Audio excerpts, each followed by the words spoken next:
تایم اصلی مارکت ها 4 ساعت است یا 1 ساعته یا دیلی؟ خیلی مخلصم، وقت همگی بخیر باشه. جواب این سوال رو نمیدونم چطوری میخوام برسونم. شاید روی این پلتفرم مخاطب منو نشناسه، شناختی از من نداشته باشه.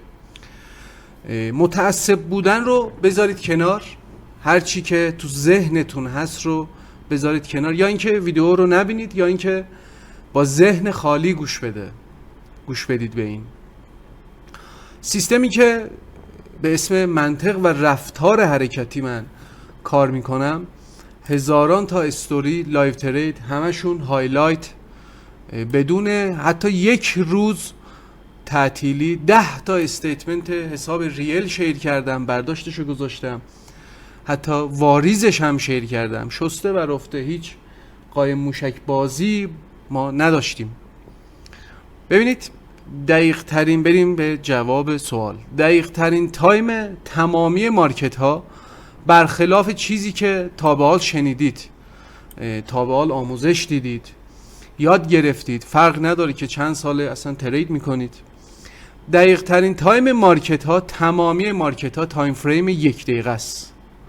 دقیق ترین، کامل ترین و جامع ترین دیتا برای 1 دقیقه هستش. 1 دقیقه ارجحیت داره به تمامی تایم فریم ها، ارجحیت داره به تمامی تایم فریم های یک نماد معاملاتی. فرق نداره که نماد معاملاتی چی باشه. تمامی معامله‌گران کلان، معامله‌گران بانکی، تریدرهای حرفه‌ای، همشون تایماشون 1 دقیقه هستش. ببین، مارکت از جزء به کل تشکیل میشه. مارکت از جزء به کل تشکیل، معامله و تسویه میشن. چیزی که تو داری میبینی روی کاره، یا به عبارتی همون قسمت پنهون ماجراست، یا قسمت سایه ماجرا رو داری میبینی. اما قسمت خورشید و نور همون جزء هستش، همون داده یا دیتای اولیه هستش که همه چی رو روشن میکنه. تایم 1 دقیقه هستش روی فارکس، به عنوان دقیق ترین، بدون خطا، اصلی ترین دیتا و معتبرترین دیتایی که شناخته میشه و معامله میشه. البته به 10% معامله گران صدق میکنه این صحبت. حالا اولین سوالی که پیش میاد اینه که پس این یکی تایم فریم ها چی کار است؟ تایم فریم 5 دقیقه، 15 دقیقه، 1 ساعته، 4 ساعته، دیلی. ببین، اولین سوالی که پیش میاد اینه. یعنی اگر این سوال پیش نیاد بایستی شک کرد به این موضوع که اینا الکی هن. اینا چی هستن؟ هر سبک و روشی حتما یک دلیل موجهی برای این صحبت داره. روش یا سبکی که ما داریم کار میکنیم، منطق و رفتار حرکتی، من دلیل اینو کامل واسه شما توضیح میدم. یعنی از 0 تا 100ش توضیح میدم، حتی تو سبک خودتون، تو روش خودتون اینو جایگذاری بکنید. اول شما اینو بپذیرید که تایم 1 دقیقه دقیق ترین تایم معاملاتیه، دقیق ترین تایم معاملاتی ماست. بعد من اینو به شما کامل باز میکنم که این یکی تایم فریم ها به چه درد ما میخوره، یا اصلا در چه صورتی ما میتونیم تایم 5 دقیقه رو، تایم 15 دقیقه رو، تایم چه میدونم 30 دقیقه رو، 1 ساعته رو، به چه شکل میتونیم به اینا سر بزنیم، یا اصلا به صورت اجبار ما میریم رو این تایم ها، یا اینکه به چه شکل حرکت میکنیم به این تایم. حالا بریم رو چارت. من یک صحبتی روی این با هم دیگه داشته باشیم. خب ببین، زمانی که یک حرکتی انجام میشه به صورت شماتیک توضیح میدم و چند تا هم مثال روی چارت اینو میزنم. زمانی که یک حرکتی به سمت بالا یا به سمت پایین داریم، هیچ فرقی نداره. ببینید یه حرکتی الان انجام شده به سمت بالا. خب گفتم اول باید بپذیرید تایم 1 دقیقه رو که دقیق ترین تایم معاملاتیه تمامی مارکت هاست. هر نمادی یک رفتاری داره، هر نمادی یک رفتاری داره. حتی این حرکتی که اینجا داره الان انجام میشه یک منطقی داره، یک رفتاری داره و یک دامنه‌ای داره. خب ببینید مثلا یک جایی سبکایی مثلا هستش، RTM هست یا تئوری وایکوف، تئوری اسمارت هست، مثلا اینا رو گره میدونن. اوکی اینا گره، البته RTM یه کوچیک تیزتر عمل میکنه روی این و اینو گره میشناسه. زمانی که شما گره هایی دارید به سمت بالا، ببین اولش چی صحبت کردیم؟ گفتیم آقا صحبت 1 دقیقه رو دیگه بایستی بپذیرید، یعنی برید تایم 1 دقیقه. زمانی که یک حرکتی از دل خودش انجام میشه، یعنی هر چی میبینید تو دل یک گره میبینید. خب یا اینکه دو گره رو با همدیگه میسنجید، دو گره رو با همدیگه میسنجید، اینا همه اوکی هن. خب این قضیه کجا عوض میشه یا دیدگاه کجا عوض میشه؟ حالا بهتون میگم. این یک چارت خیلی ساده است. ببینید زمانی که زیر این گره بخوره دوباره سقف بخوره، این چارت شد یکم حرفه‌ای. گفتم این شماتیک ها شد یک چارت حرفه‌ای و یک صحبتی هم رو دامنه. قبل اینکه اینو باز کنم ما گره داریم به این شکل، گره داریم به این شکل. حالا من وارد بحث اصلا نمیخوام گره بشم که گره اصلا چطوری رسم میشه و این خودش خیلی سخت. چیزی که اینجا من دارم میبینم، اصلا دارم صحبت میکنم به شما توضیح میدم، یک حرکت انعطافی هست. یک جای گره رو به این اندازه دیدن و یک جای گره رو به این اندازه درکش کردن، حرکت میشه انعطافی، یعنی سبک میره رو داینامیک. خب آقا یک، حالا اینو توضیح جلوتر قشنگتر متوجه میشید. الان چارت ما حرفه‌ای شد. چی شد؟ به این سبک و روش های مختلف هر چی دوست دارم به این بگن، CH میخوام بگن، هانت میخوام بگن، هر چی نقدینگی میخوام بگن، هر چی دلشون میخواد بگن. سقفو زد؟ بله. چه اتفاقی افتاد؟ میگم یه گره زیرش خالی شد. ببین صحبت زمانی که اسم سبک میاد، گفتم متعصب بودن رو بذارید کنار، ساده صحبت کنیم، چون اسم سبک بیاد تلفظ ها عوض میشن. مثلا یکی با یه چیز دیگه، با یه حرف دیگه اینو میشناسه. خب اما در کل چیزی که الان داریم میبینیم زیر یک گره زده شده، به این سادگی، به این راحتی. بعدش چه اتفاقی افتاده؟ یه سقف تاچ شده. خب حالا رو تایم 1 دقیقه هستی. طبق رفتار ما خیلی انتظار از این حرکت حرفه‌ای داریم. من وارد این بحث نخواهم شد.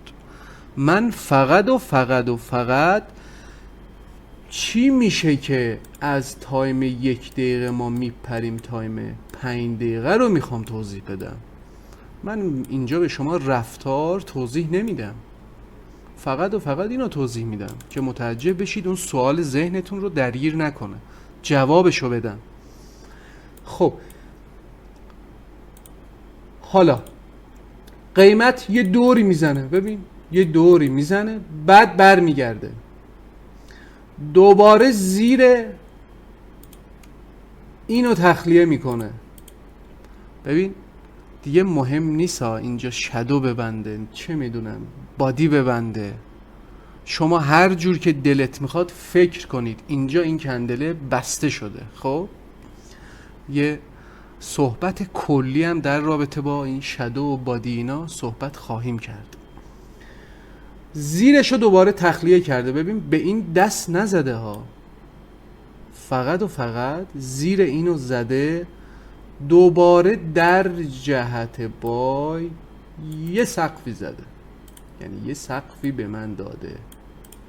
اینو شما روی چارت زیاد نمیبینید، احتمالاً روی نماد طلا اگر مانور بدید، مثلا روی رفتارهای کل هفته‌ای یه دونه یا دو تا ببینید.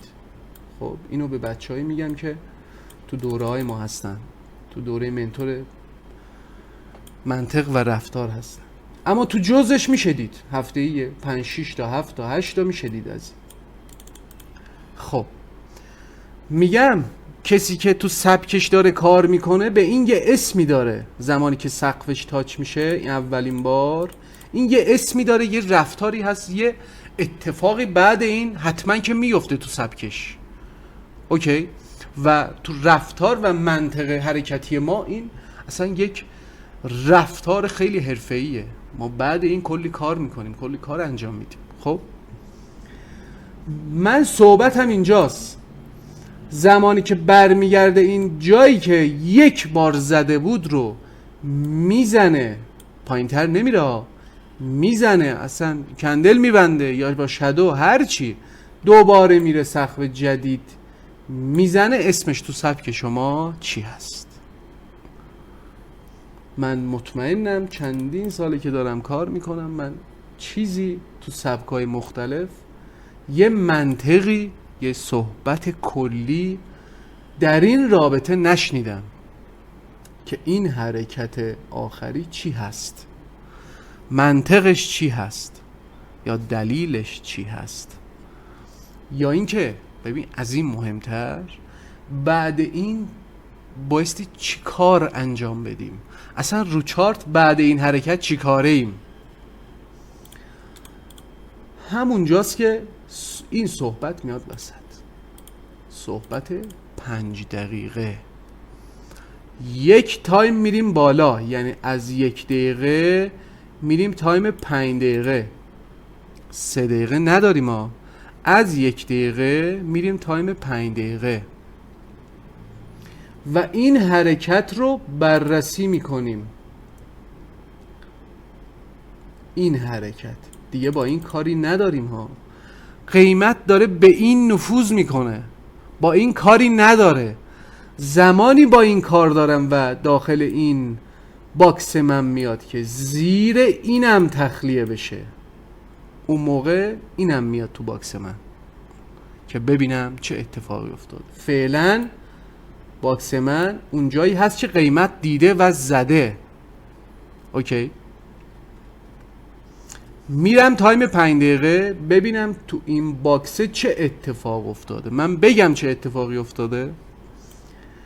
در اکثر مواقع این حرکت دومی دیگه دیده نمیشه. چرا؟ چون تایم رفته بالا، حرکات یکم، مثلا اینجا تایم 1 دقیقه یه کندل نزولی داری، این دیگه تو تایم 5 دقیقه نیستش. این حرکت تبدیل شده به، قشنگ گوش کن اینجور، این حرکت تبدیل شده به این حرکت اولیه، یعنی 1 بار زده و سقف و تاچ کرده، 1 بار زده و سقف و تاچ کرده، دیگه این حرکت نیستش. خب ببین اول 5 دقیقه رو تکمیل میکنم، بعد میخوام به 15 دقیقه اشاره بکنم. اگر این حرکت رو ما دیدیم یعنی چی؟ یعنی این دومیه نیستش، اولیه رو میبینیم، این استاپ اولیه رو میبینیم، دوباره شدیم انگار تایم 1 دقیقه. تایم 1 دقیقه چی گفتم؟ گفتم این حرکتی که اینجا داریم میبینی این کلی حرف داره به ما.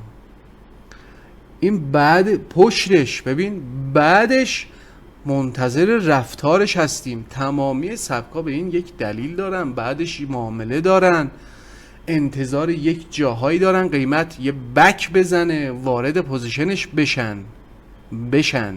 خب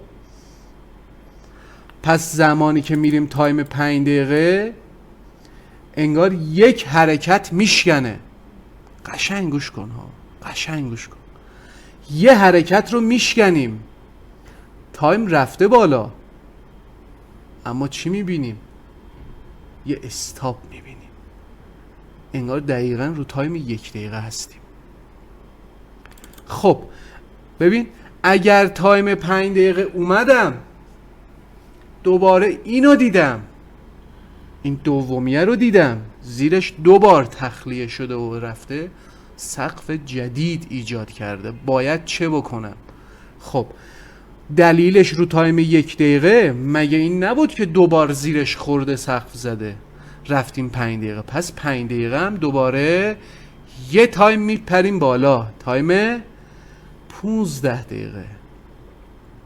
رفتیم تایم 15 دقیقه. ببینیم این حرکتی که اینجا داریم میبینیم، این رفتاری که داریم میبینیم، یا به اصطلاح بقیه سبکا این ساختاری که اینجا داریم میبینیم، شکسته یا نشکسته؟ اگر شکسته باشه دوباره میخواد به چی بشکنه؟ به این بشکنه. بشه چی؟ بشه 1 استاپ. رنگش هم عوض میکنم، یه بشه 1 استاپ. دوباره اگر بشه 1 استاپ، ببین من دوباره با این کار دارم. در کدوم تایم؟ در همین تایم 15 دقیقه که این سقفه رو زده. دیگه نمیرم تایم 5 دقیقه، دیگه نمیرم تایم 1 دقیقه، میمونم رو تایم 15 دقیقه. من رفتار خودم رو میگم ها. یه رفتار مثل اینو انتظارشو دارم ازش. سبک روش های مختلف، مثلا هر کدوم یه کاری دارن. مثلا بعد اینکه این سقف زده میشه، اینجا منتظر باین، اینجا منتظر باین. بعضیا با لیکویدیتی کار میکنن، بعضیا با اوبیا کار میکنن. خب اصلا ورود نمیکنم به اینا، فقط و فقط دلیل تایم رو به بالا بردن رو میگم. اینجا همه چیز به تناقض میفته ها. حواستون به این مورد باشه. قرار شده با ذهن خالی اینو گوش بدید، ببینید. خب میگم رو رفتار من الان رو 15 دقیقه‌ام این حرکت، این رفتار، یا به اصطلاح سبکای دیگه این ساختار شکست. این ساختار شکست شد. این رو 15ش هم موندم، یه پوزیشن دیگه هم زدم که حتما میده. خب از اونم تارگت گرفتم. اینو تا کجا بایستی ادامه بدم؟ ببین صحبت اینجاست. ما چطور گفتیم که اگر این حرکت رو، این رفتار رو، یا این ساختار رو تایمو بردی بالا، شکست، اینو دیدی، این اولیه رو دیدی، خب این دومیه حذف شد، نمیتونی بری تایم 5 دقیقه، نمیتونی بری تایم 1 دقیقه، درسته؟ پس توی تایم 15 دقیقه موندی، کاراتو انجام دادی تا زمانی که تایم 15 دقیقه دیگه بخوره به این. به چی؟ مثل دقیقاً این تایم 15 دقیقه رو به این شکل توضیح بدم که به این تایم 5 دقیقه مون بود، رفتیم تایم 15 دقیقه، یه حرکت این چنینی دیدیم، درسته؟ یعنی هدفمون این بود دیگه، از تایم بالا بردن. این 2 شکسته رو نبینیم، 2 استاپه رو نبینیم. خب رفتیم تایم 15 دقیقه، اینو دیدیم، از 1 دقیقه رفتیم 15 دقیقه، 1 5 15. خب من رفتارم، منطقم، سبکم اینو میگه بعد این حرکت که سقف جدید به من داده، من دوباره دقیقا مثل اینو اینجا انتظارشو دارم. مارکت تکرار رفتاره، همیشه همیشه همیشه همیشه. حالا من اینجا انتظار اینو دارم دوباره و حتما هم جواب میگیرم ازش. اوکی، حالا شما سبک و روشتون احتمالا فرق داره. اینجا منتظر بای هستی یا اصلا اینجا منتظر بای هستی. اما من توصیه میکنم هر کجا بای زدی استاپت زیر این محدوده باشه. حالا زیاد نمیخوام به حاشیه برم. خب ببین سوال بعدی، سوال داره باز میشه. من میدونم تو ذهن شما داره سوال باز میشه. ما کی از تایم 15 میخوایم دوباره برگردیم به 1 دقیقه؟ مگه نگفتیم تایم اصلی و دقیق ما 1 دقیقه است؟ ما زمانی برمیگردیم به تایم 1 دقیقه که این شکست بخوره. یعنی چی شکست بخوره؟ یعنی بیاد دوباره زیرشو بزنه؟ یعنی بیاد دوباره اینجا زیرشو بزنه؟ نه. ببین این اگر دلیل اول ما باشه، دلیل دوم ما اینه که این احتمال داره از اینجا بکنه بره. خب دیگه اصلا اینجا رو نبینه. اتفاقا من میگم میبینه ها، روش ما میگه میبینه، میره دوراشو میزنه میاد میبینه، امکان نداره که نبینه. خب حالا این رفت یکم فاصله گرفت. من میگم زمانی که رو تایم 15 دقیقه، ببین شماتیکو توجه کن، رو تایم 15 دقیقه نگاه کن، 1 مرتبه استاپ رو دیدی، تاچ شدن سقف جدید رو دیدی، برگشت این دومیه رو زد، یعنی همه چی خراب شد. ما هدفمون این بود با تک استاپ مارکت رو ببریم جلو.